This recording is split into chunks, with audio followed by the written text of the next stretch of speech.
अस्सलामुअलैकुम, मेरा नाम गुलफाम अली है और जी न्यूज़ जी की एक और नई वीडियो में आप तमाम दोस्तों को मैं दोबारा से खुश आमदीद कहूँगा। तो मेरे प्यारे दोस्तों, पिछले कई हफ्तों से सोने और चांदी की कीमतों में मुसलसल उतार चढ़ाव देखने को मिला। अगर बात करें 2 फरवरी से लेकर 6 फरवरी के दरमियान, यानी इस हफ्ते गोल्ड और सिल्वर की सरमायाकारों की दरकनें हमने देखी कि काफ़ी तेज़ रही। अगर इस हफ्ते की बात करें तो इस हफ्ते की शुरुआत जहां एहतियात के साथ हुई, वहीं दरमियान में शदीद उतार चढ़ाव और अख्ताम पे कमजोरी ने ये वाजिया इशारा दे दिया कि कीमती धातुओं की मार्केट अभी भी मुकम्मल तौर पर पुरसकून नहीं हो सकी। अगर बात करें हफ्ते के आगाज की तो सोना महदूद दायरे में ट्रेड करता नजर आया। आलमी सतह पे सरमायाकार अमरीकी माशी डाटा और शरह सूद के मुतल्लक इशारों के इंतजार कर रहे थे। इब्तदाई दिनों में सेफ हेवन डिमांड बरकरार रही, लेकिन जैसे ही डॉलर मजबूत हुआ और बाउंड में मामूली तेजी आई, सोने पे दबाव बनता हुआ हमें दोबारा से नजर आया। अगर इसी के साथ हम बात करें सिल्वर यानी चांदी की, तो इस हफ्ते चांदी कहीं ज्यादा गैर मुस्तहकम रही। एक तरफ सनती तलब की उम्मीद मौजूद थी, जबकि दूसरी जानब आलमी रिस्क ऑफ सेंटीमेंट ने चांदी में तेज मुनाफाखोरी करवा दी। नतीजा ये निकला कि चांदी में गिरावट सोने के मुकाबले में बहुत ज्यादा हमें तेज नजर आई। ये पूरा हफ्ता इन्वेस्टर हजरात के लिए काफी ज्यादा परेशान कुन रहा, जहां हमने क्रिप्टो करेंसी मार्केट में तेज गिरावट के बाद कई अदारा जाती सरमायाकारों को अपने नुकसानात को पूरा करने के लिए दूसरे असास से फरोख्त करना पड़े। इसी वजह से सोने और चांदी में भी अचानक फरोख्त देखने को मिली, खास तौर पर इस हफ्ते के आखिरी सेशन में। और हमने ये देखा कि इंटरनेशनल मार्केट में गोल्ड डॉलर के मुकाबले में दबाव में रहा, जबकि सिल्वर ने इससे भी कमजोर कारकर्दगी दिखाई। अगर बात करें दोनों धातुओं की, तो अपनी ऊपरी सतह बरकरार रखने में ये दोनों नाकाम रही। ट्रेडर्स के लिए ये हफ्ता वाज़ह तौर पर प्रॉफिट बुकिंग वीक साबित हुआ।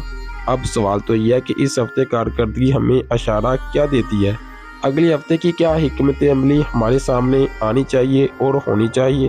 चलिए जरा अगले हफ्ते के बारे में भी कुछ तफसीलन बात करते हैं। सबसे पहले शरह सूद में सख्ती की मामूली सी तवक्को भी सोने और चांदी पे दोबारा दबाव डाल सकती है।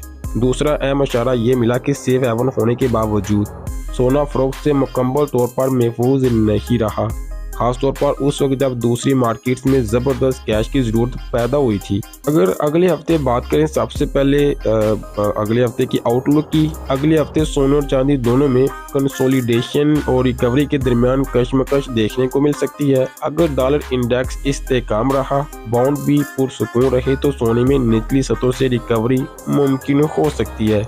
अगर तकनीकी एतबार से देखा जाए तो सोने के लिए सपोर्ट जोन इंतहाई अहम होगा। जब तक ये सपोर्ट बरकरार रहता है, बड़ी गिरावट के कम इम्कानात समझे जा रहे हैं, लेकिन मेरे अंदाजे के मुताबिक मार्केट अब सेल्सुल मुझे फिलहाल नहीं दिखाई देती। मार्केट मुझे आने वाले दिनों में और मौजूदा पॉजिटिव दिखाई देती है। अगर आप हमारे रेगुलर व्यूअर्स हैं तो हम आपको मुकम्मल इंफॉर्मेशन, तज्जिया निगार जो क्या कहते हैं, माहिर जो इससे ज़्यादा हमारे से ज़्यादा नॉलेज रखते हैं, मार्केट की हर मूवमेंट पे नज़र रखते हैं की राय, और जो बड़े इन्वेस्टर हैं उनके बारे में हम आपको अपनी हर वीडियो में बताते रहते हैं। दोस्तों, चांदी की अगर बात करें, अब ये सनती दहात होने की वजह से आलमी माशी नमू के इशारों पे ज़्यादा रद्द-ए-अमल देती है।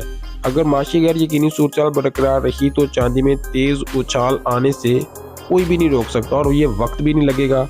अलबत्ता निचली सतहों पे लॉन्ग टर्म सरमायाकारों की एंट्री देखने को मिल सकती है, लेकिन हमने ये भी देखा कि जब जब सिल्वर नीचे आती है तो दोबारा से बाउंस मिलता है। जब जब मार्केट गोल्ड की नीचे आती है तो वहाँ पे दोबारा से तेजी की तरफ ऊपर की जानब मार्केट जाती है। यानी मार्केट में जो बड़े इन्वेस्टर है वो अभी मार्केटों में बैठे हैं, ना कि वो अपना मुकम्मल सरमाया फरोख्त करके निकल चुके हैं। अगर सरमायाकारी की तरफ चलें तो सरमायाकारों के लिए सबसे अहम मशवरा यही है, अगले हफ्ते जल्दबाजी में फरोख्त ना करें। ये वक्त ऑल इन होने का नहीं बल्कि मरहलावार हिकमत अमली अपनाने का है। सोने में लॉन्ग टर्म मजबूती अभी भी कायम है, मुकम्मल शॉर्ट टर्म में उतार चढ़ाव बरकरार रह सकता है। ये मार्केट आपको कुछ टाइम के लिए परेशान तो कर सकती है, लेकिन इतना भी परेशान नहीं करेगी कि आप परेशानी में पैनिक महसूस करें। अगर चांदी की बात करें तो चांदी में बनिस्बत गोल्ड के रिस्क ज्यादा है, मगर इस हिसाब से रिवार्ड भी ज्यादा हो सकता है। मजमूई तौर पर देखा जाए तो ये हफ्ता वाज़ेह पैगाम दे रहा है कि सोना और चांदी इस एक वक्त यक तरफा ट्रेंड में नहीं है। मार्केट इस वक्त खबरों, आलमी सेंटीमेंट और दूसरे एहसास-जाती दबाव की मुताबिक हरकत कर रही है। अगला हफ्ता ये तय करेगा कि हालिया गिरावट सिर्फ एक वक्फा थी या अभी मज़ीद एहतियात की ज़रूरत है? अब नजर आने वाले डाटा पॉइंट्स और आलमी इशारों पर मरकूज होगी, क्योंकि इस वक्त सोना और चांदी सिर्फ चमक नहीं रहे बल्कि सब्र भी मांग रही हैं। अब आप इसके बारे में क्या राय रखते हैं? कमेंट सेक्शन में अपना जवाब ज़रूर लिखिएगा। बाकी गोल्ड जो है ना, गोल्ड इज़ गोल्ड सुनता सबकी करता अपनी, लेकिन जो क्रिप्टो मार्केट के साथ होता जा रहा है, इस वजह से अब आने वाले दिनों में मार्केटों में बहुत पॉजिटिव खबरें आ सकती हैं। चलें जाती हैं, अब आपको रेट्स भी बता देते हैं। 24 कैरेट खालिस पीस 5,21,000 रुपये। 24 कैरेट पेट्रोल जो कि रिफाइंड गोल्ड होता है 5,16,000।